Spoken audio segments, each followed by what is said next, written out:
بسم اللہ الرحمن الرحیم رب اعوذ بک من همزات الشیاطین واعوذ بک رب ان یحضرون بسم اللہ الرحمن الرحیم الحمد للہ وسلام علی عبادہ الذین اصطفى ولعنۃ الدائمۃ الباقیۃ علی اعدائہم اجمعین من الآن الی قیام یوم الدین اما بعد اوصیکم ونفسی بتقوی اللہ وقال علی بن ابی طالب علیہم الصلاۃ والسلام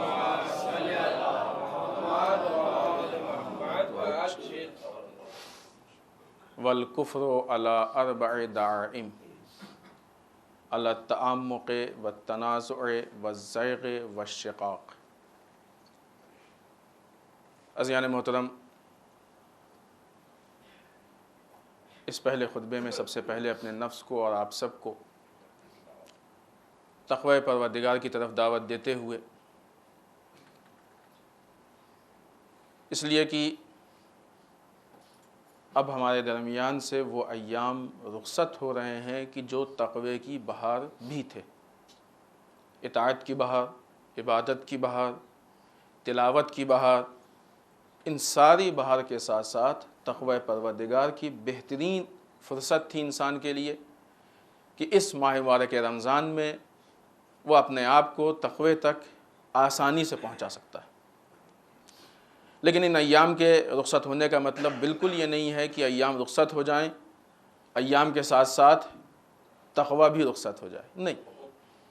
جتنا ہم نے تقوی پروردگار اس میں حاصل کیا ہے اور اس میں تقوی پروردگار کو گلے لگایا ہے، اس کی حفاظت ہم پہ واجب ہے، اس کی حفاظت ضروری ہے۔ عقلی چیز ہے، سامنے کی چیز ہے۔ ایک انسان جب محنت کر کے پیسہ کماتا ہے، ایک کسان محنت کر کے کھیتی کرتا ہے، تو کھیتی کاٹنے کے بعد اس کھیتی میں آگ، اس فصل میں آگ نہیں لگا دیتا ہے کہ ہماری ذمہ داری کھیتی کر لینا تھی اور باقی اب یہ رہے یا برباد ہو جائے۔ ایک کمانے والے بزنس مین کی ذمہ داری یہ نہیں ہے صرف کہ وہ بزنس کر کے پیسے کما لے پھر برباد ہو جائے، ہم سے کوئی فکر نہیں۔ وہ چیز جمع کی جاتی ہے کسی مقصد کے لیے، اور پھر وہ چیز جب تک باقی رہے گی وہ مقصد حاصل ہوتا رہے گا۔ تقوی پروردگار اس لیے حاصل کرتے ہیں تاکہ ہم خدا سے قریب ہو سکیں۔ تقوی جتنا زیادہ ہوگا ہم خدا سے اتنے ہی قریب ہوں گے۔ جب تک تقوی باقی رہے گا تب تک خدا سے قریب ہوتے رہیں گے۔ دوسری چیز، کبھی انسان یہ نہ سمجھے کہ صرف ماہ مبارک رمضان ہی تقوی کے ایام ہیں، اس کے بعد تقوی کے ایام نہیں ہیں۔ نہیں، ماہ مبارک رمضان کے لیے قرآن مجید نے کہا ہے کہ لعلکم تتقون، شاید تم متقی ہو جاؤ۔ لیکن آپ دیکھیں تو کسی بھی لمحے پہ ہم کو تقوی سے الگ نہیں کیا گیا۔ مولا کائنات کا خطبہ پڑھ لیں، ائمہ کے اقوال پڑھ لیں، نہج البلاغہ کے دوسرے خطبات پڑھ لیں جہاں تقوی کے بے انتہا تقوی پہ زور دیا گیا ہے۔ البتہ یہ ساری چیزیں تب ہوں گی جب نہج البلاغہ سے مانوس ہوں اور نزدیک ہوں۔ کوشش کریں نہج البلاغہ پڑھنے کی۔ اس ماہ مبارک رمضان میں ایک نیک کام اور بہترین کام جو شروع کریں وہ یہ کہ نہج البلاغہ کو اپنی زندگی میں شامل کر لیں، ورنہ کہیں ایسا نہ ہو کہ روز محشر ہم کو مولا کائنات کو جواب دینا پڑے، ہم جواب نہ دے پائیں۔ لہذا جو بھی یہ تاکید کی گئی ہے یہ پوری زندگی میں شامل ہے، اور ان ساری تاکیدوں کے ساتھ ہر ہفتے جمعے میں خطبے میں خطیب خطبہ سے یہ کہا گیا ہے کہ آپ تقوی پہ زور دیں، تقوی کی طرف دعوت دیں، تقوی کی باتیں کریں۔ دو وجہ ہیں، ایک تو یہ کہ تقوی وہ چیز نہیں ہے کہ جس کو انسان بعض اوقات استعمال کر کے چھوڑ دے، وہ کافی ہے۔ حتیٰ کہ بعض موقع کے لیے بھی نہیں ہے کہ مثلا دن میں اتنی دیر تقوی اور اتنی دیر، مثلا نماز ہے، نماز آپ کو دن میں 5 ٹائم کی پڑھنی ہے، وہ سہولیت ہے کہ 3 وقت میں ہو گئی۔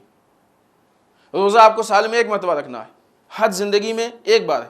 لیکن تقوی کا مسئلہ ایسا نہیں ہے کہ 1 مرتبہ متقی ہو گئے اس کے بعد کچھ بھی کرے۔ تقوی کو ہمیشہ ہر لمحے انسان کو ساتھ رکھنا ہے، اختیار کرتے رہنا ہے، اس میں اضافہ کر اس کو بڑھاتے رہنا ہے۔ اسی لیے کہا گیا کہ ہر ہفتے ہر روز انسان تقوی کی سفر میں آگے بڑھتا جائے تاکہ خدا سے نزدیک تر ہوتا جائے۔ یہ ماہ مبارک رمضان میں جتنی بھی کمائی ہم نے اتنی محنت و مشقت سے کمائی ہے، جو بھی ہم نے حاصل کیا ہے، اس کی حفاظت بھی ہماری ذمہ داری۔ جو بھی تقوی ہم نے حاصل کیا، ظاہر سی بات ہے سب ایک جیسے نہیں ہوتے ہیں۔ آدمی میں، ہر آدمی کی محنت میں، کوشش میں، ہر آدمی کے نتیجے میں فرق ہوتا ہے، جس کو جو نتیجہ ملا۔ اور اگر انسان سمجھتا ہے کہ وہ اپنے نتیجے تک پہنچنے میں پیچھے ہے تو ابھی بھی 3 دن بچے، ابھی بھی اسپیڈ تیز کر کے تھوڑا سا اضافہ کر سکتا ہے۔ اگرچہ یہ ساری چیزیں تب ہوں گی جب انسان حساب و کتاب کرے گا، جب انسان کے لیے مقصد معین ہوگا کہ کہاں جانا تھا اور ہم کہاں پہنچے ہیں، تو انسان ان ساری چیزوں پہ حساب کتاب کرے گا، اس پہ عمل کرے گا۔ آئیے امیر بیان مولا متقیان حضرت علی بن ابی طالب علیہ الصلوۃ والسلام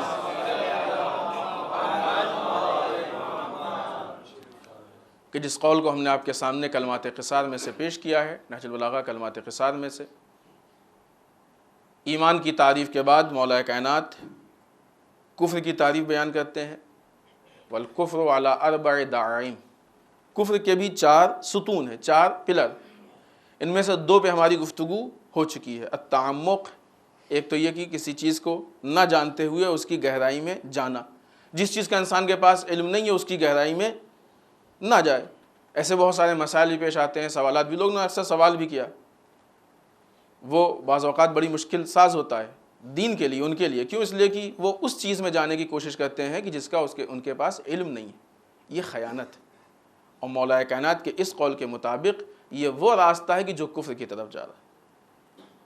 دوسری چیز اختلاف، جھگڑا۔ خوب اختلاف کا مسئلہ یہ ہے کہ جس چیز کے بارے میں انسان کو نہیں معلوم ہوئے اس چیز کے مسئلے میں اختلاف نہ کرے۔ مثلا اگر کہیں پہ کوئی حادثہ ہوا، کیس ہوا، ہم کو نہیں معلوم کیا ہوا، اب کوئی دوسرا بیان کر رہا ہے ایسا ہوا ویسا ہوا، تو ہم کو حق نہیں ہے کہ ہم کہ نہیں آپ کہہ رہے ہیں غلط ہے، ہمیں کیا معلوم غلط ہے کہ صحیح ہے، ہم نے تو دیکھا نہیں، ہم کو تو اس کے بارے میں معلوم بھی نہیں، یہ صحیح کہہ رہے ہیں یہ بھی نہیں معلوم، یہ غلط کہہ رہے ہیں یہ بھی نہیں معلوم۔ جس چیز کے بارے میں انسان کو علم نہیں ہے اس چیز کے بارے میں اختلاف نہ کرے، جھگڑا نہ کرے۔ آج تیسری چیز جو ہم آپ کے سامنے بیان کرنا چاہتے ہیں وہ یہ کہ کجی، کج کہتے ہیں ٹیڑھے کو، کجی یعنی ٹیڑھا پن، الزیغ، اس کو مولانا نے عربی میں کہا ہے الزیغ، کجی، ٹیڑھا پن۔ انسان تو بہرحال جسم کے اعتبار سے کبھی سیدھا کبھی ٹیڑھا، یہ اتنا اہم نہیں ہے، لیکن خدا نخواستہ اگر انسان کردار سے ٹیڑھا ہو گیا تو بہت خطرناک ہو جاتا ہے۔ انسان اگر اپنے رفتار و گفتار و چال و ڈھال میں ٹیڑھا، آپ دیکھیں جو لوگ بات چیت کرتے ہیں جب تک وہ سیدھی بات بیان کرتے ہیں سننے والوں کو بھی اچھا لگتا، اور جہاں ان کے ٹون میں تبدیلی پیدا ہوئی، جملہ تھوڑا سا ٹیڑھا ہوا، وہیں سے اختلافات شروع ہو جاتے ہیں۔ سیدھی بات کو بھی اگر ٹیڑھے انداز میں کہہ دیا جائے تو سامنے والے کے دل میں لگ جاتی ہے کہ نہیں، مشکلات پیدا ہو جاتے ہیں۔ انسان کے جسم سے کوئی بحث نہیں ہے، جسم تو ایک ظاہری چیز ہے کہ جس کے اندر انسان ہے۔ انسان کے کردار میں ٹیڑھا پن یہ انسان کی ناکامیوں، انسان کی پریشانی، انسان کے مشکلات کا باعث ہے، اور مولا کی نگاہ میں کفر کے 4 ستون میں سے ایک ہے۔ کبھی بھی انسان اپنی بات کو، اور یہاں پہ ہم نے مثال بات کی دی ہے، یہاں بات صرف بات تک محدود نہیں ہے، کردار ٹیڑھا نہ ہونا چاہیے، یعنی انسان کا ایک ایک قدم انسان دیکھے کہ ہمارا ایک ایک قدم سیدھا ہے کہ نہیں ہے، یہ ٹیڑھا پن اس کے کردار میں نہ ہو۔ مولا ایسے آدمی کے لیے فرماتے ہیں کہ جو کجی کا شکار ہو جاتا ہے، جس کے یہاں ٹیڑھا پن آ جاتا ہے، اس انسان کو نیکی برائی نیکی لگنے لگتی ہے اور نیکی برائی لگنے لگتی ہے۔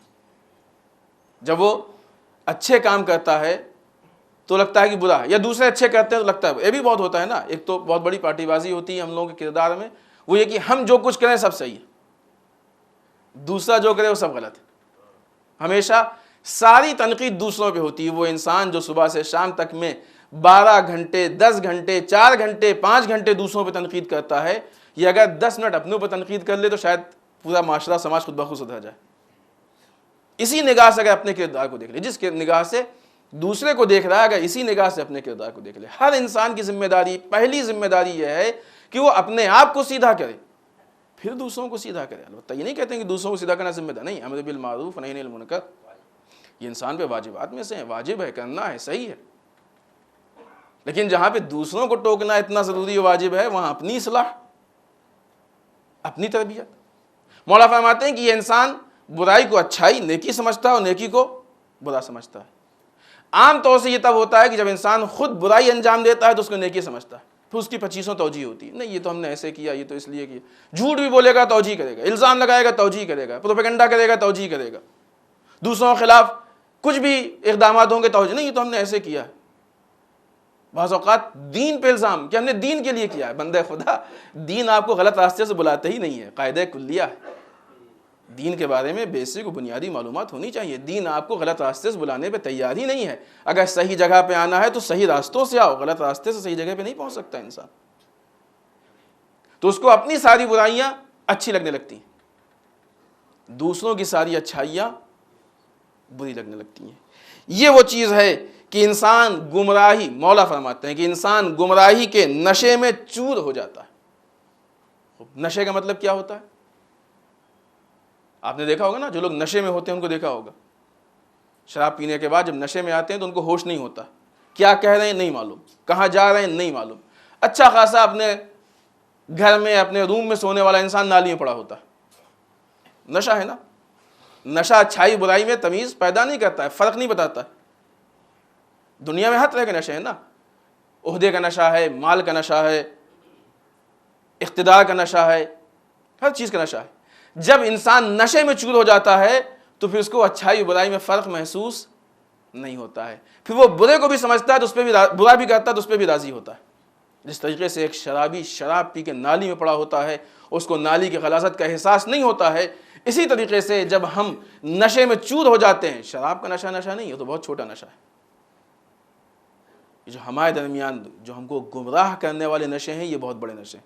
وہ چھوٹا کہنے کا مطلب یہ نہیں کہ پھر کل سے لوگ شروع کر دیں، نہیں، وہ اپنی جگہ پہ اس کی حرمت باقی ہے، شدت سے منع ہے، شدت سے حرام ہے، وہ ساری شدت اپنی جگہ پہ باقی ہے. اس شدت کے ساتھ وہ نشہ چھوٹا ہے. اس لیے کہ شرابی کو دیکھنے والا سمجھ رہا ہے یہ شرابی ہے، نہ اس کی بات پہ بھروسہ کرے گا، نہ اس کے چلنے بھروسہ کرے گا. معلوم ہے کہ شرابی ہے، یہ ہوش میں نہیں. لیکن جن لوگوں کے پاس دوسرے نشے ہوتے ہیں، جب انسان کو اس نشے کا احساس نہیں ہوتا ہے تو یہ سماج کی گمراہی کا باعث بن جاتے ہیں. یہ زیادہ نقصان دہ ہے. شرابی کا نشہ ہو سکتا ہے صرف اپنے لیے نقصان دہ ہو، اپنی فیملی کے لیے نقصان دہ ہو، اپنے خاندان کے لیے نقصان دہ ہو، لیکن یہ دوسرے نشے پوری قوم و سماج کے لیے نقصان دہ ہوتے ہیں. اس شدت کے ساتھ شرابی کا نشہ بہت برا ہے، اس سے کہیں زیادہ برا یہ نشہ کہ جو انسان کے اندر آ جاتا ہے. تیسری چیز کہ جو کفر کے لیے انسان کو کے لیے ستون ہے یا کفر کا ستون ہے انسان کے سامنے، وہ یہ کہ انسان کے کردار میں ٹیڑھا پن آ جائے. انسان کا کردار سیدھا ہونا چاہیے. ابھی اور بات ہے کہ ہمارے سماج میں سیدھے ہونے کی تعریف ہی بدل گئی ہے. ہم لوگ بیوقوف کو سیدھا سمجھتے ہیں، ہمارے حق میں کچھ بھی کام ہو سب کر دیں وہ سیدھا ہے. ہوتا نہیں. آپ دیکھیں جو عام اصطلاح میں ہوتا ہے، آپ کسی کے فلاں صاحب بہت سیدھے کا، نہیں سیدھے کہاں ہیں، تو بہت چالاک ہے، بہت تیز ہے، بہت ذہین ہے. یعنی ذہین آدمی سیدھا نہیں ہو سکتا. سیدھا ہونے کے لیے بیوقوف بننا پڑے گا. نہیں، انسان کی ذہانت اپنی جگہ ہے، بلکہ سیدھا ہی ذہین ہوتا ہے اور ذہین ہی سیدھا ہوتا ہے. ذہانت اپنی جگہ ہے پہ انسان اگر اپنے حق کو لے رہا ہے. ہمارے یہاں سیدھا کس کو کہا جاتا ہے کہ اگر آپ اس پہ حملہ کیجئے، اس کو چار بات کیجئے، چپ چاپ سن لے، اپنا دفاع نہ کر پائے، کچھ بھی ہو. نہیں، جہاں پہ دفاع کرنا چاہیے. یہ سیدھائی کے خلاف نہیں ہے کہ سب سیدھے نہیں ہیں، وہ تو یہ کرتے ہیں، وہ ٹھیک ہے کرتے ہیں، ان کا حق ہے. سیدھا ہونے کا مطلب یہ نہیں کہ انسان اپنا حق چھوڑ دے. بی بی جناب فاطمہ زہرا سلام اللہ علیہا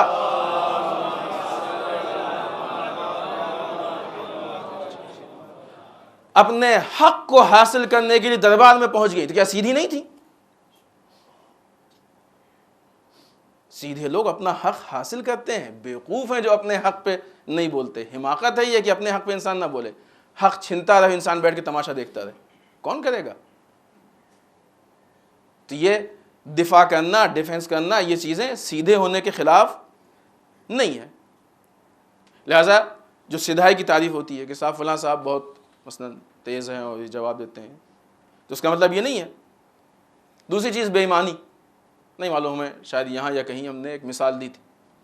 مثلا جو لوگ آفس میں کام کرتے ہیں وہ پہنچے 2 گھنٹے لیٹ پہنچے، آفیسر نے دیکھا اور نظر جھکا لی، تبھی کہتے ہیں بھائی ہمارا آفیسر بہت سیدھا ہے، ہماری غلطیوں کو بھی دیکھ کے نظر انداز کر دیتا ہے. یہ سیدھائی نہیں ہے، یہ خیانت ہے. سیدھائی نہیں ہے، خیانت ہے.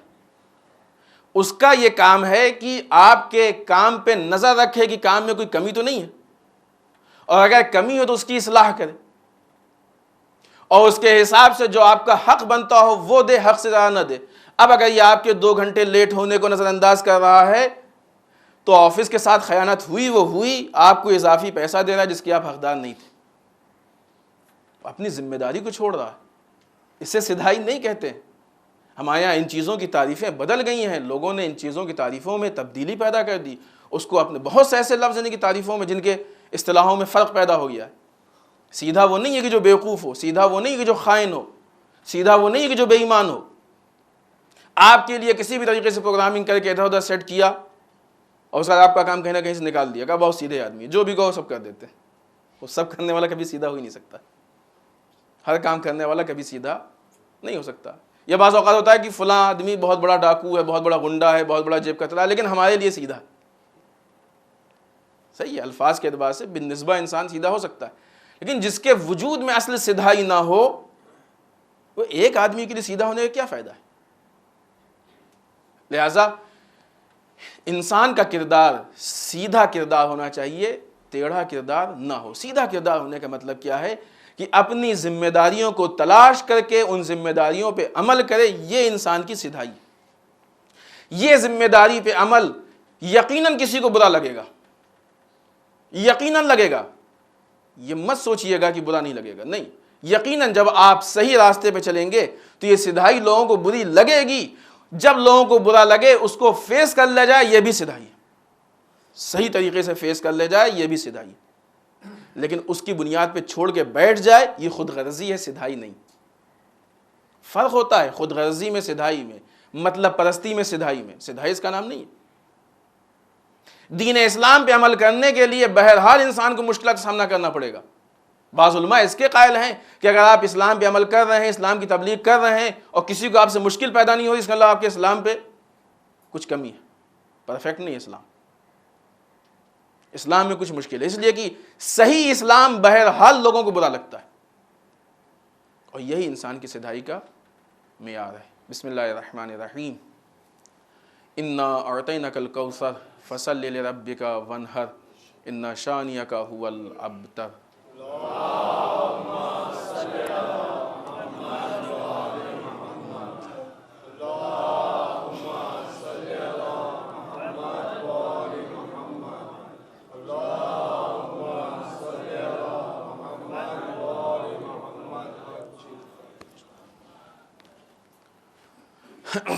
رب اعوذ بک من ھمزات الشیاطین واعوذ بک رب ان یحضرون۔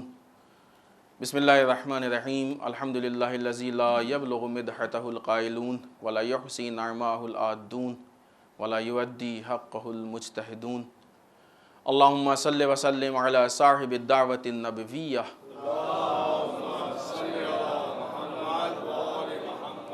والصولۃ الحیدریہ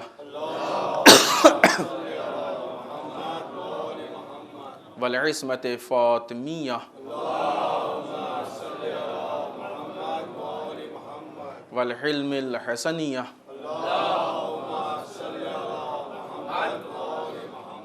والشجاعۃ الحسینیہ والعبادۃ السجادیہ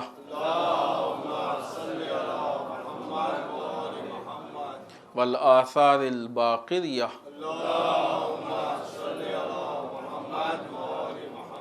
والمعاصر الجعفریہ والعلوم الکاظمیہ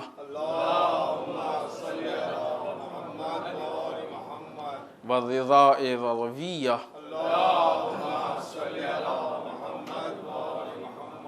والجود التقویہ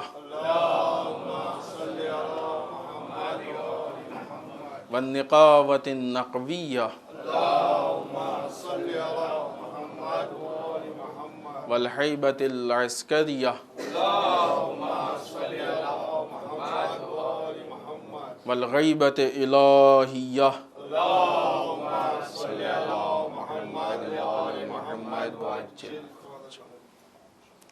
ولعنۃ الدائمۃ الباقیۃ علی اعدائہم اجمعین من اللعن الی قیام یوم الدین۔ اما بعد، عزیزان محترم، اس دوسرے خطبے میں بھی سب سے پہلے اپنے نفس و آپ سب کو تقوی پروردگار کی طرف تاکید کرتے ہوئے اس ہفتے کی مناسبات میں سے بڑی اہم مناسبت ہے وہ عید الفطر۔ ماہ مبارک رمضان کے بہت زیادہ دن نہیں رہ گئے ہیں اور انشاءاللہ ان قریب ہمارے سامنے عید۔ عید عبادت و اطاعت سے آزادی کا نام نہیں، عید گناہوں کے لیے دروازوں کے کھل جانے کا نام نہیں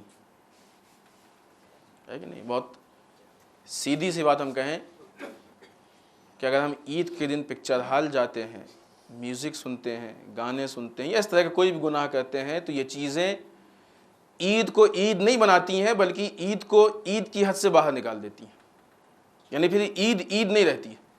اس لیے کہ مولا متقیان امیر بیان حضرت علی ابن ابی طالب علیہ السلام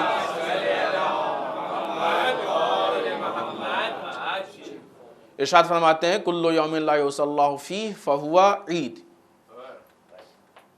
کل یوم ہر وہ دن لا یصلی اللہ فیہ کہ جس میں انسان اللہ کی معصیت نہ کرے، عید وہ عید۔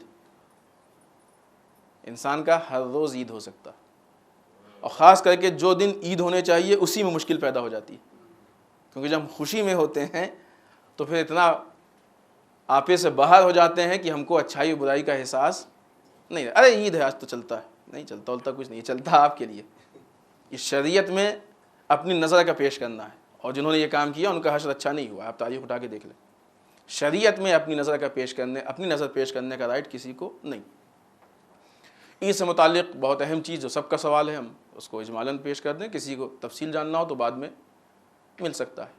عید کے دن فطرہ واجب ہے، غروب کے ٹائم سے، اگر چاند اسی ٹائم ثابت ہو جائے ورنہ جیسے ثابت ہو، عید سے پہلے تک اگر انسان نماز نہیں پڑھ رہا ہے تو ظہر تک انسان کو فطرہ نکالنا ہے۔ بہت سوال ہوتا ہے کتنا؟ 3 کلو۔ کتنا آپ پیسے میں مت پوچھئے، جو شریعت نے بتایا ہے وہ کتنا؟ 3 کلو۔ جو آپ کی غالب غذا ہے وہی 3 کلو نکلنا ہے پر ہیڈ۔ ایک سا جو تقریباً 3 کلو ہوتا ہے، پر ہیڈ 3 کلو نکلنا ہے۔ اب جو بھی آپ کھاتے ہو، جو بھی آپ کی غالب غذا ہو، اس کے حساب سے کیلکولیٹ کر لیجیے۔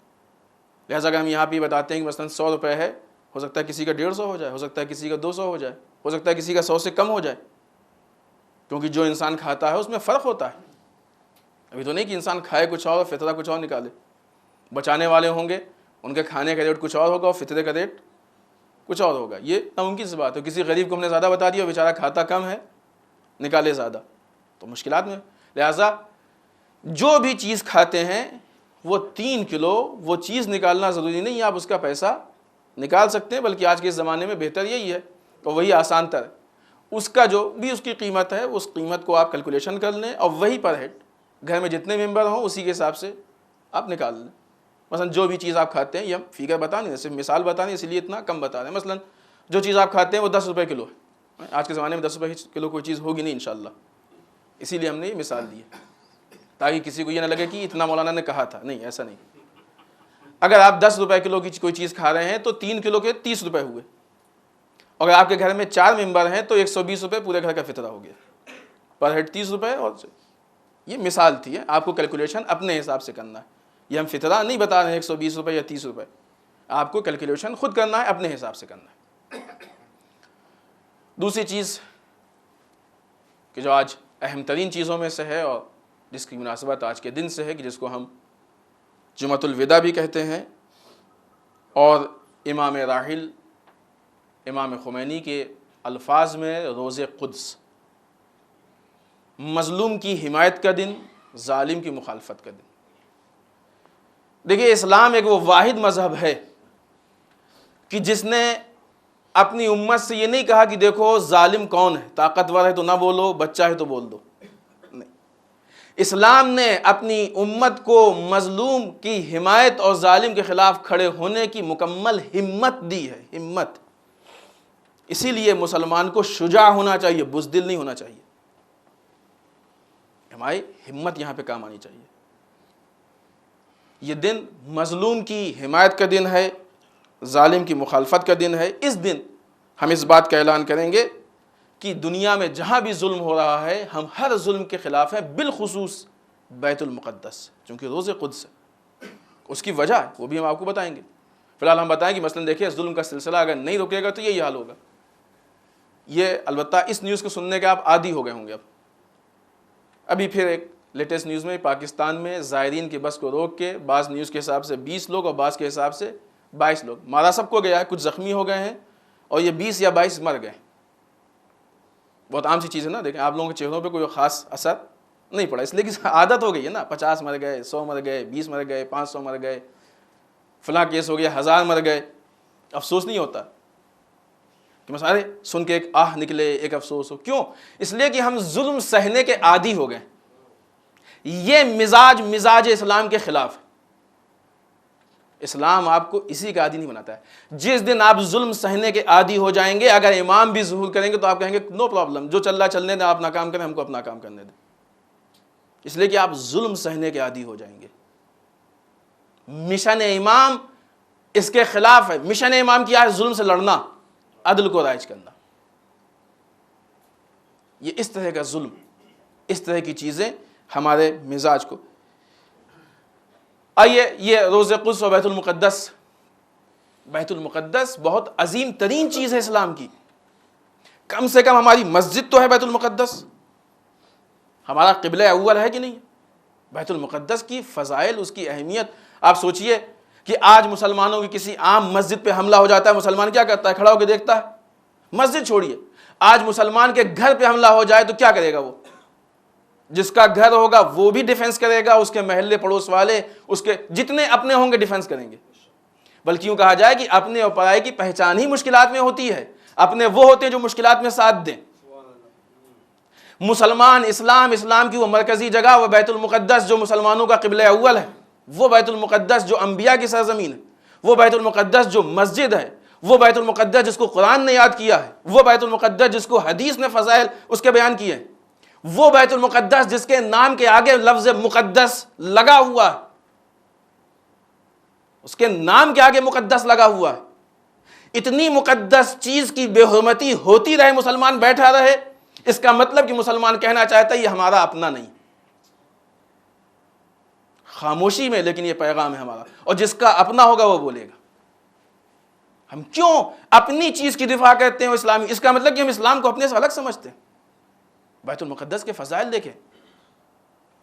نہیں معلوم آپ کو یاد ہے کہ نہیں، ہم نے شاید 2 سال پہلے یا 3 سال پہلے اسرائیل کی تاریخ کی کس طریقے سے کہاں سے ہوتے ہوئے اسرائیل نے فلسطین پہ قبضہ کیا اور کیسے آیا کیا، وہ پوری کسی خطبے میں پیش کی ہے، روز قدس کے کسی خطبے میں. اس تفصیل میں نہیں جانا چاہتے. برادران نے ایک بروشر بھی بنایا ہے، نیچے ہوگا شاید آپ کو پیمفلیٹ ملا ہوا ہو، نہیں تو لے لیجئے گا. اس میں ساری ڈیٹیل موجود ہے اور کافی حد تک. اب ظاہر سی بات ہے ایک پیمفلیٹ میں کیا ہوگا، لیکن اس اختصار میں ایک آگاہی کی کوشش کی گئی ہے کہ آپ متوجہ ہو جائیں کہ کیا ہے. تو ایک طرف سے بیت المقدس وہ کہ جس کے اتنے فضائل ہیں، دوسری طرف سے اس کے مقابلے میں آنے والا. پہلے ہم کو معلوم بھی تو نا کہ جن پارٹیوں کے بیچ میں اختلاف ہو، پارٹیاں ہیں کون، پہچانے تو ان پارٹیوں کو. اسرائیل کیا ہے؟ دوست ہے ہمارا، اسلام کا ہمدرد ہے، اسلام کا حامی ہے، مبلغ ہے اسلام کا، اسلام پہ عمل کرتا ہے. نہیں، اسرائیل مسجد کا دشمن ہے، اسرائیل ہمارے قبلہ اول کے دشمن ہے، قبلہ ثانی کا بھی دشمن ہے، قبلہ ثانی کا بھی دشمن ہے. اسرائیل ہماری پہچان کا دشمن ہے، اسرائیل اسلام کا دشمن ہے، اسرائیل مسلمانوں کا دشمن ہے، اسرائیل ہر اچھائی کا دشمن ہے. اسرائیل طاغوت کا نام ہے کہ جس کی حکومت الہی کے سامنے مقابلے میں. اسرائیل وہ ظالم ہے کہ جو اپنے مقابلے میں آنے والے چھوٹے سے کمسن معصوم بچے کو مارنے کو تیار. اسرائیل وہ ظالم ہے کہ جو اپنے یہاں قیدیوں پہ دواؤں کا تجربہ کرتا ہے، وہ تجربہ جو حیوانوں پہ ہونا چاہیے، جو عام طور سے چوہوں پہ ہوتا ہے. اسرائیل وہ ہے کہ جو یہودیوں کے علاوہ باقی سب کو حیوان سمجھتا ہے، کسی کو جینے کا حق نہیں دیتا ہے. وہ ہے جو سب کو اپنا اعلی کار بنائے، دشمن خدا ہے، قاتل ہے، گنہگار ہے. یہ 2 پارٹیاں. اب آپ بتائیے کہ آپ کا رشتہ کس سے؟ فلسطین سے ہے، بیت المقدس سے، یا اسرائیل سے؟ ہم سمجھتے ہیں کہ اسرائیل صرف فلسطین اور بیت المقدس پہ ظلم کر رہا ہے. نہیں، اس کا ظلم پوری دنیا میں ہے، ہر جگہ اس کا ظلم ہے. دنیا کا کوئی حصہ ایسا نہیں ہے کہ جو اس کے ظلم کی پروگرامنگ میں شامل نہ ہو. کیسے اس چیز کو سمجھ سکتے ہیں؟ 2 چیزیں، ایک طرف سے فلسطین کی حقیقت اور ایک طرف سے یہ اسرائیل کی، یہ اس کے حالات. اب یہاں پہ ہم کو فیصلہ کریں. دیکھیں کسی بھی انسان کے جو پاور ہوتا ہے, جو اس کی طاقت ہوتی, وہ 3 چیزوں سے بنتی ہے. انسان کا پاور, انسان کی طاقت 3 چیزوں سے بنتی ہے, اور 3 میں سے اگر کسی کے پاس ایک چیز بھی ہو جائے تو اس کو پاور مل جاتا ہے. ہم اس کو آپ کو تعریف سے بھی مثال دیں گے. آج کی دنیا میں پاور کا بہت بڑا مرکز جو مانا جاتا ہے وہ حکومت, سیاست, پولیٹکس. جو انسان پولیٹکس میں آ جاتا ہے اس کو پاور مل جاتا ہے آج کی دنیا کے حساب سے. ایک پاور کا منبع, ایک پاور کا ذریعہ ہے سیاست. سیاست کے ذریعے سے ہم طاقت لینا چاہتے ہیں. ایک دوسری چیز کی جس کے ذریعے سے ہم پاور لینا چاہتے ہیں, طاقت لینا چاہتے ہیں, وہ اقتصاد ہے, اکنامک پہ قبضہ کرنا. تیسری چیز کی جس کے ذریعے سے ہم پاور لینا چاہتے ہیں وہ کلچر. اگرچہ ہم میں سے بہت سے لوگ اس کو سمجھتے نہیں ہیں, سمجھتے ہیں کلچر یوں ہی, نہیں, بہت بڑا پاور ہے, بہت بڑی طاقت ہے کلچر. یہ 3 چیزیں ہیں کہ جس کے ذریعے سے انسان پاور میں آتا ہے. تاریخ میں دیکھیں کہ وہ طاغوتی طاقتیں کہ جنہوں نے خدا کے مقابلے میں آنے کی کوششیں کی ہیں, وہ انہوں نے بھی انہی 3 چیزوں کا سہارا لیا. فرعون نے حکومت پروردگار کے مقابلے میں حکومت قائم کر کے سیاسی پاور لیا, لیا کہ نہیں لیا؟ سامری نے اپنے کلچر کے ذریعے سے کلچرل پاور لیا. قارون نے اکنامیکل قبضے کے ذریعے سے اقتصادی پاور لیا. جب یہ پاور انسان کے ہاتھ میں آتا ہے تو انسان اس کے ذریعے سے دوسروں پہ قبضہ کرنا چاہتا ہے, دوسروں کے اوپر حکومت کرنا چاہتا ہے. عزیزان محترم, تاریخ میں یہ پاور الگ الگ تھے تو اتنے خطرناک تھے. آج اسرائیل ان تینوں پاور کو اپنی حکومت میں جمع کرنا چاہتا ہے اور کر رہا. سیاسی اعتبار سے اس کی یہ پلاننگ ہے کہ اس کو پوری دنیا پہ حکومت کرنی ہے. برادران نے یہاں پہ پریزنٹیشن پیش کی, آپ میں سے اکثر لوگ ہوں گے, الحمدللہ, خدا جزائے خیر دے, جس کے اندر شعور پیدا ہو دوسروں میں شعور پیدا کرے. نیل سے فرات تک یہ فرسٹ سٹیپ میں ان کو قبضہ کرنا, اس کے بعد باقی حصے. یعنی وہ اپنی حکومت اور فلسطین پر راضی نہیں ہے. یہ مت سوچئے گا آپ کہ ہم سے کیا مطلب, اسرائیل کا ظلم تو فلسطین میں ہے. نہیں, یہ اس کا فلیگ, اس کا جھنڈا بتا رہا ہے کہ فلسطین پہلے مرحلے میں, باقی دوسرے مرحلے میں. ہم سب پہ نگاہ ہے. جو حال فلسطینیوں کا ہو رہا ہے, ان کے بچے یتیم ہو رہے ہیں, کل کو ہمارے ہوں گے.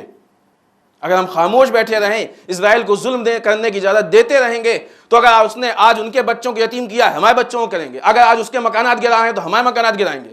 اگر آج ان کی آبادیاں اجڑ رہی ہیں, ہماری اجڑیں گی. اگر آج ان کے کھیت اجڑ رہے ہیں تو ہمارے اجڑیں گے. اگر آج وہاں بلاسٹ ہو رہا ہے تو ہمارے یہاں ہوگا. سب ہوگا, بلکہ اس سے زیادہ ہوگا, اس لیے کہ وہ پہلا قدم ہے. انسان پہلے قدم میں احتیاط کرتا ہے.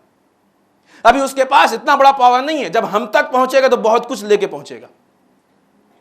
اس وقت اسپیڈ بھی زیادہ ہوگی, اس وقت ظلم بھی زیادہ ہوگا. اور ایسا نہیں کہ اس کو پہنچنے کی تیاری نہیں ہے تیاری. پہلی چیز حکومت و سیاست کے ذریعے. دوسری چیز اکنامیکل. خوب ہمارے خیال سے یہ چیزیں آپ کو, اگر ذرا سے بھی آپ نیوز کے ٹچ میں ہیں اور صحیح نیوز کو پسند کرتے ہیں, تو یہ چیز ہم سے کہیں بہتر آپ کو معلوم ہوگا. آج یہودیوں کا قبضہ دنیا کے تقریباً اکثر ممالک پہ, بلکہ سب کہہ سکتے ہیں آپ, اکنامیکل حساب سے سب. آپ کے یہاں بھی بہت سی کمپنیاں کھلی ہیں اسرائیل کی, تھوڑا سا معلوم کیجئے, بہت سی کمپنیاں کھل گئی ہیں. ایک موقع یہ آئے گا کہ جب اسرائیل کہے گا کہ یہ کام کر رہے ہو یا ہم اپنا ہاتھ روکیں. حکومت نہیں رہے گی, حکومت غلام ہوگی.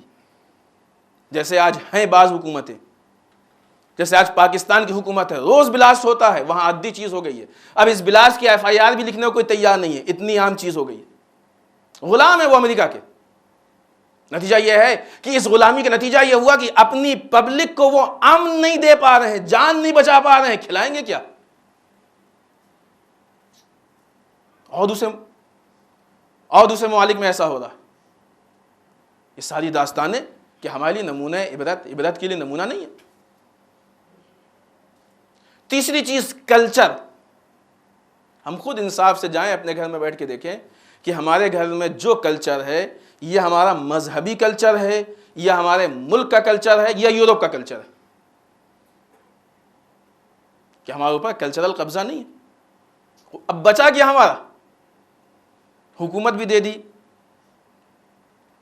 اکنامیکل سسٹم بھی ان کے ہاتھ میں ہے, کلچر پہ بھی ان کا قبضہ ہے. اب اس کے بعد جن لوگوں نے ہم پہ قبضہ کیا ہے بنوانے طاغوت, کیا ان کے ظلم میں ذرا سی بھی کوئی کوتاہی ہو سکتی ہے؟ یہ کردار وہ کردار کی جو اسلامی دشمن کردار ہے. ہم آج لعنت کرتے ہیں نا ان لوگوں پہ جنہوں نے اسلام اور اہل بیت کی دشمنی کی ہے. جن لوگوں نے اہل بیت کی قبروں وغیرہ ان پہ لعنت کیوں نہیں کرتے؟ جو لوگ بیت المقدس پہ قبضہ کیا ان پہ لعنت کیوں نہیں کرتے؟ جن لوگوں نے آج کی مسلم حکومتوں پہ قبضہ کیا ان پہ لعنت کیوں نہیں کرتے؟ کردار تو وہی ہے نا. یا کیا ہم صرف نام کے پیچھے بھاگ رہے ہیں؟ مرے ہوئے پہ لعنت بھیج دینا یہ بہت آسان ہے. بچہ بچہ بھیج سکتا ہے, ہر ناتواں بھیج سکتا ہے. کمال یہ ہے کہ زندہ دشمن کو انسان للکارے کہ تجھ پہ میری لعنت. یہ شجاعت کی اسلام یہ شجاعت دینا چاہتا ہے. ہمارا فلسفہ کیا ہے بتائیے آپ؟ کیا ہم کو نام پہ لعنت بھیجنی ہے, کردار پہ بھیجنی ہے؟ جن لوگوں پہ لعنت بھیجتے ہیں ان کے نام کی بیس پہ بھیجتے ہیں یا کردار کی بیس پہ بھیجتے ہیں؟ جن سے محبت کرتے ہیں ان کے نام کی بیس پہ کرتے ہیں یا کردار کی بیس پہ کرتے ہیں؟ اگر نام کی بیس پہ محبت ہے تو آج وہ کردار جہاں جہاں ہو وہاں وہاں محبت ہونی چاہیے. اور اگر کردار کی بیس پہ لعنت ہے تو آج وہ کردار جہاں ملے وہاں لعنت ہونی چاہیے, چاہے وہ آج کا اسرائیل ہو, امریکہ ہو, کیوں نہ. لیکن مشکل ہے کہ ہم ڈرتے ہیں. ہم نہیں معلوم کیوں ڈرتے ہیں. بہت سے تو بلا وجہ ڈرتے ہیں. کسی کو مثلا ویزے خطرہ ہے ڈرے تو اگرچہ یہ سمجھ میں آنے والی بات نہیں ہے کہ صاحب ویزا نہیں ملے گا مشکل ہو جائے گی. کسی کو کچھ بزنس کا خطرہ ہو چلے ڈرے. لیکن اکثریت تو ایسی جس کو گھر میں بیٹھنا ہے, کبھی جانا بھی نہیں ہے امریکہ, کچھ کرنا بھی نہیں ہے, پھر بھی ڈر رہے ہیں, کہنے میں ڈر رہے ہیں, لعنت نہیں بھیج سکتے. کیوں؟ اسرائیل امریکہ مرد آباد, اسرائیل امریکہ مرد آباد, امریکہ پہ لعنت, اسرائیل پہ لعنت. آج کی یزیدیت ہے. پہچانے ہم یہ ظلم کا سلسلہ کہ ہم کو کسی کردار کو یاد نہیں دلا رہا. اگر عجیب ہے, تاریخ پڑھے ہوئے ہیں, سب کچھ ہم کو معلوم ہے, مجلسوں میں سب سنتے ہیں, اس کے بعد آج یہ سب دیکھ رہے ہیں اور دیکھنے کے بعد پھر بھی ہم ٹیلی نہ کر پائیں. تو یہ نگاہوں کا فرق ہے, یہ نگاہوں کی مشکل ہے. نہیں کہ لعنت نہیں, بلکہ بعض اوقات اگر برا کہا جائے تو دوسروں کو برا لگتا ہے. اسرائیل اور امریکہ کو برا کہا جائے تو لوگوں کو برا لگتا ہے. کیوں بھائی؟ کیا ہے آپ کا رشتہ؟ برا انسان کو تب لگتا ہے جب اس کے اپنے پہ کوئی بات آتی ہے. ابھی کچھ دن پہلے کربلا فلم بننے کی تیاری تھی. اس بات کا خطرہ تھا کہ کہیں ایسا نہ ہو کہ کربلا کے حق ادا نہ ہو پائیں. کبھی بن کے آئی تو نہیں تھی, کسی نے کوئی غلطی دیکھی تو نہیں تھی. ہم کو اس بات کا خطرہ تھا کہیں ایسا نہ ہو کہ حقوق ادا نہ ہو پائیں. ہم سب نے مخالفت کی. اس بات پہ راضی تھے کہ دوسری کربلا قائم کر دیں گے, مگر کربلا کی توہین نہیں ہونے دیں گے. کیوں؟ اس لیے کہ محبت تھی نا, اس لیے کہ رشتہ تھا. جس سے رشتہ ہوتا ہے اس کے لیے انسان بولتا ہے, چاہے 1400 سال بعد کیوں نہ ہو یا امام کے ظہور سے پہلے کیوں نہ ہو. رشتہ بلواتا ہے. آپ کے بھائی کو کچھ کہے گا آپ بولیں گے, لیکن دوسرے مسلمان کے لیے نہیں بولیں. اس کا مطلب اس کو بھائی سمجھتے ہیں, اس کو نہیں سمجھتے ہیں. رسول کہتے ہیں یہ بھی بھائی ہے وہ بھی بھائی ہے, اس کا مطلب رسول کی بات نہیں مان رہے ہیں, آپ اسلام کی بات نہیں مان رہے. آج ہم کو ایسی چیزوں میں الجھایا جا رہا ہے تاکہ ہم ان عالمی مسائل کو نہ دیکھ سکیں, سمجھ نہ سکیں. شیعہ سنی اختلاف یہ ہمارے دشمن کی پالیسی ہے.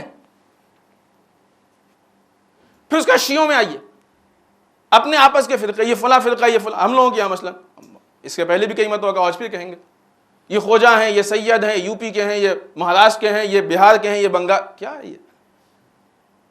خدا کہتا ہے اگر آپ کو فخر کرنا ہے تو فخر اس سے کیجئے, ان اکرمکم عند اللہ اتقاکم.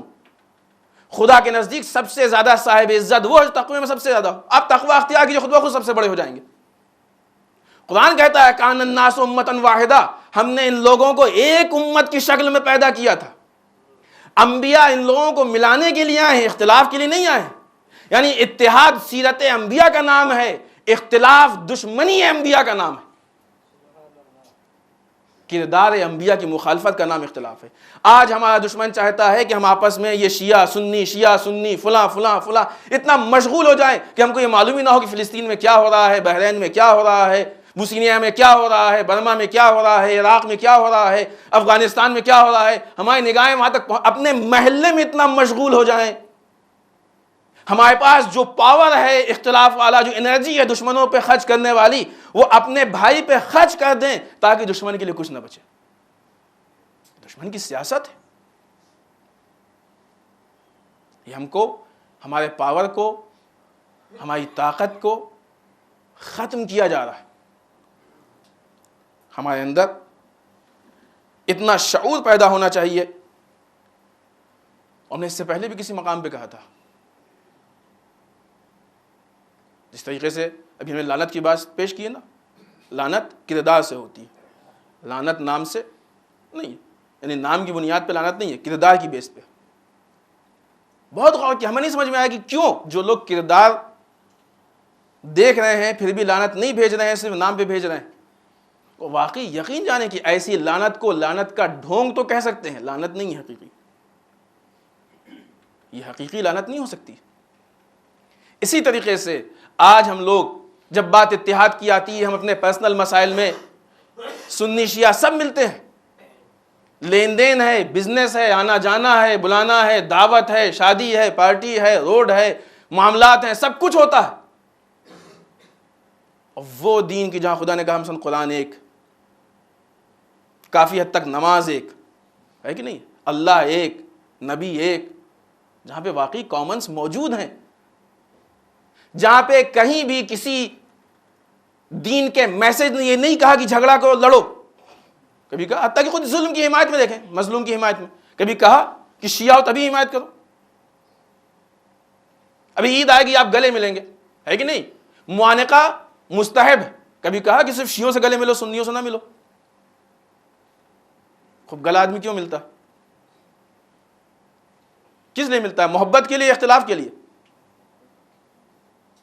عجیب بات ہے، سارے معاملے میں ہم مل رہے ہیں، لیکن جب دین کے مسئلے میں اتحاد اتفاق کی بات ہے، نہیں اتحاد نہیں ہو سکتا. کیوں نہیں ہو سکتا؟ یہ بھی ڈھونگ ہے، یہ بھی ڈھونگ ہے. اپنے پرسنل مسائل میں آپ اتحاد کر سکتے ہیں، دین کے مسائل میں جہاں دین کا فائدہ ہو رہا ہو وہاں نہیں کر سکتے. یہ ڈھونگی دین کو چھوڑ دیجئے.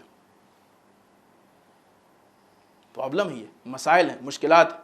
آج یہ دشمن کی پالیسی ہے کہ ہم اپنے آپسی مسائل میں اتنا گھر جائیں کہ دشمن کو نہ سمجھ پائیں، دشمن تک نہ پہنچ پائیں.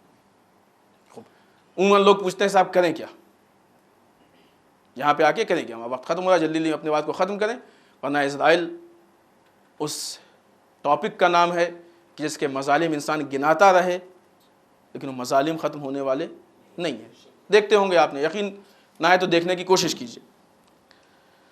سب سے بنیادی چیز، بس پوائنٹ ٹو پوائنٹ، سب سے بنیادی چیز کہ ہم ایک دوسرے کو آگاہی. لوگ اس چیز کے دشمن ہوتے ہیں جس کے بارے میں جانتے نہیں. آج اکثر دشمنیاں ہوتی اسی لیے، ہم اسی لیے آپ سے ریکویسٹ کرتے ہیں کہ جس چیز کے بارے میں آپ کی نظر صحیح نہ ہو پہلے آپ اس کو جاننے کی کوشش کیجیے. ہمارے جوانوں میں سے اکثر لوگ ولایت فقیہ کو نہیں جانتے ہیں، وہ مخالفت کرتے ہیں. ظاہر حق بھی ہے، جو نہیں پہچانے تو کریں گے ہی کریں گے.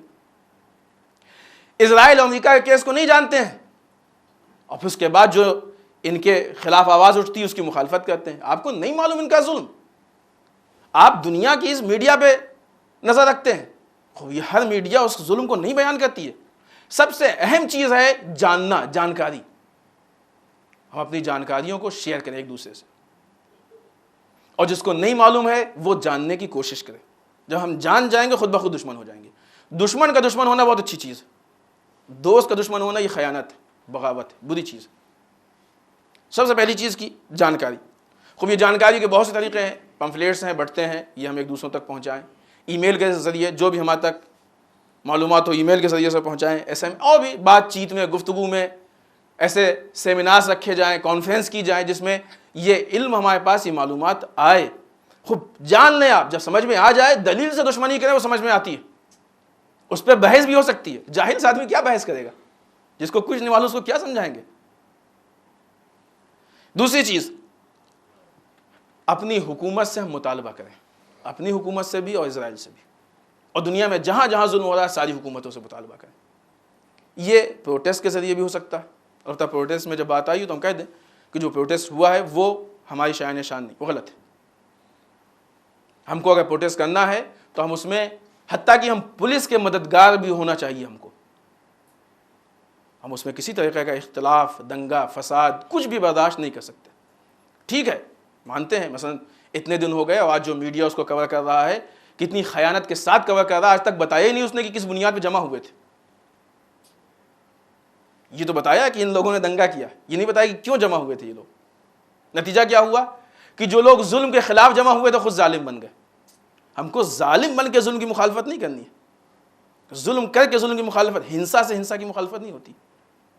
میڈیا یہ بتانے میں شرماتا ہے کہ اس ٹائم پروٹیسٹ کرنے والے اندر کر رہے تھے، دنگائی باہر دنگا کر رہے تھے، اس وقت اندر پروٹیسٹ چل رہا تھا، ٹھیک ہے، لیکن ہر خیانت کے لیے ہم کو یا کسی بھی چیز کے لیے ہم کو اختلاف نہیں پھیلانا ہے، ہم کو جھگڑا نہیں کرنا ہے، فساد نہیں پھیلانا ہے۔ بہرحال صحیح طریقے سے ہم پروٹیسٹ کر سکتے ہیں پرامن۔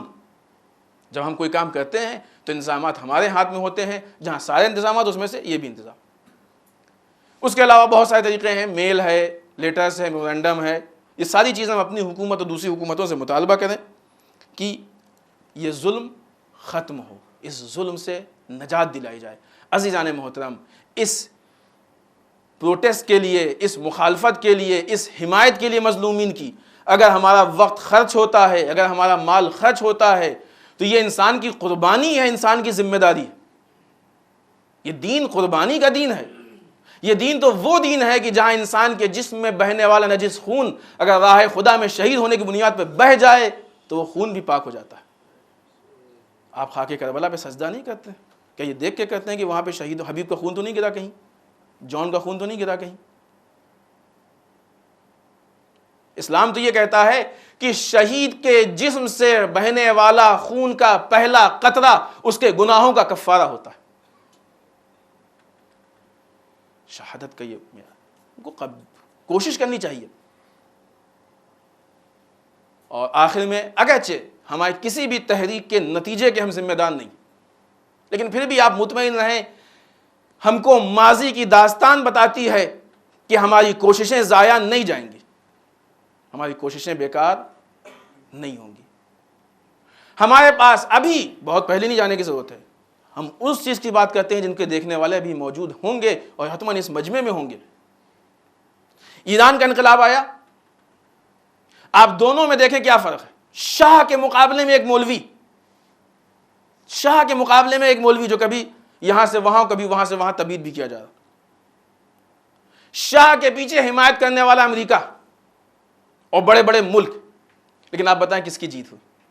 کبھی یہ بڑے بڑے ملک بڑے بڑے جھنڈوں کے روپ میں مت آئیں کہ صاحب امریکہ کی مخالفت، اسرائیل کی مخالفت، یو کے فلاں فلاں کی ہوا کریں گے۔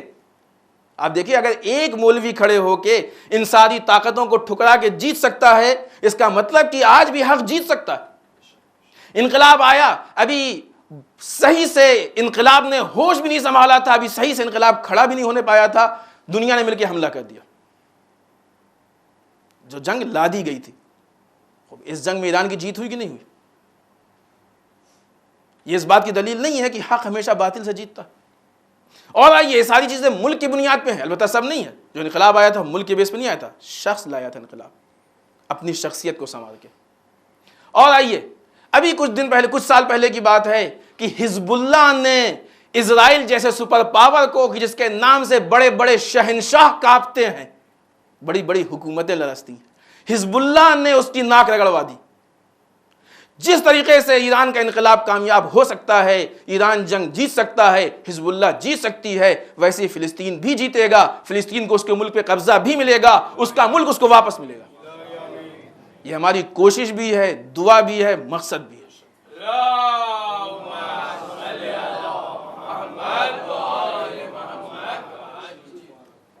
مایوس نہ ہوگی، نتیجہ کیا ہوگا؟ اصلا آپ کو نتیجے کی فکر نہیں کرنی۔ کربلائی ہیں آپ، کربلا والوں نے کیا اس بات کی فکر کی تھی؟ پالنے والے گارنٹی لو کہ ہم زندہ بچ جائیں گے تو ہم جائیں گے میدان میں۔ میدان میں جانے کے بعد ہم کو اس بات کی فکر نہیں ہوتی کہ وہاں سے ہم واپس آئیں گے کہ نہیں آئیں گے۔ آج جنگ کا زمانہ ہے، ٹھیک ہے اسلحوں کی جنگ بہت کم ہے، لیکن اس سے زیادہ کلچرل جنگ ہے، اس سے زیادہ میڈیا کی جنگ ہے، اس سے زیادہ اکنامیکل جنگ ہے، اس سے زیادہ سیاسی جنگ ہے۔ اور جب تک جہاں میدان جنگ میں ہم کھڑے ہوں اور اگر ہم اپنا دفاع نہ کریں تو بلا وجہ مارے جائیں گے۔ جب انسان میدان جنگ میں پہنچ جائے تو اب یہ اس کی مجبوری ہوتی ہے کہ تلوار چلائے یا پھر وہ بھگوڑوں کی طرح بھاگ جائے۔ ابھی آپ کو فیصلہ کرنا ہے کس میں جانا ہے۔ میدان جنگ میں جانے کے بعد عزیزان محترم ہم کو گھیر کے میدان جنگ میں لے آیا گیا ہے. یہاں آنے کے بعد اگر ہم چاہتے ہیں تو کیا کہنا اپنے ایمان کی قوت کے ساتھ نہیں چاہتے ہیں تب بھی مجبوراً تلوار چلانی پڑے گی. نہیں چلائیں گے تو جان ضائع چلی جائے گی. اب یہاں پہ جان نہیں ہے، کردار ہے، ہویت ہے، شخصیت ہے، پہچان ہے. پھر اس کے بعد ہم نہ کہیں کہ ظلم ہو رہا ہے. نہیں، ہم اس ظلم میں شریک ہیں. آئیے بارگاہ پروردگار میں دعا کرتے ہیں پالنے والے ہم سب کو صحیح فکر و شعور عنایت فرما. پالنے والے ہمیں مظلومین کی حمایت کی توفیق عنایت فرما. پالنے والے ہمیں ظالمین کی مخالفت کی ہمت عنایت فرما. پالے اللہ ہمیں اسلامی شجاعت عنایت فرما. پالے اللہ ہم سب کو اعمال صالحہ کی توفیق عنایت فرما. پالے اللہ اعمال قبیحہ سے محفوظ رکھ. پالے اللہ ہمارے گناہوں کو بخش دے. پالے اللہ ہمارے مرحومین کو بخش دے. پالنے والے اسلام و مسلمین کی حفاظت فرما. پالے اللہ دشمنان اسلام کو نیست و نابود کر دے. پالے اللہ جو بیمار انہیں شفاء کامل و عاجل عنایت فرما. بالخصوص جنہوں نے التماس دعا کی انہیں شفاء کامل و عاجل عنایت فرما. پالے اللہ جن کی شادیوں مشکلات ان کے مشکلات کو حل فرما. پالے اللہ جو لاولد ان کو اولاد صالح عنایت فرما. پالے اللہ جو صاحب اولاد ان کی اولاد کو نیک سیرت بنا. پالے اللہ باران رحمت ہم کو فیضیاب فرما. پالنے والے ہم کو ماہ مبارک رمضان کے سعادت و نیکی کو حاصل کرنے کی توفیق عنایت فرما. مغفرت حاصل کرنے کی توفیق عنایت فرما. پالے اللہ ہمارے علماء کا سایہ ہمارے سروں پہ باقی رکھ. پالے اللہ رہبر و مراجع کو طول عمر عنایت فرما. پالے اللہ امام کے ظہور میں تعجیل فرما.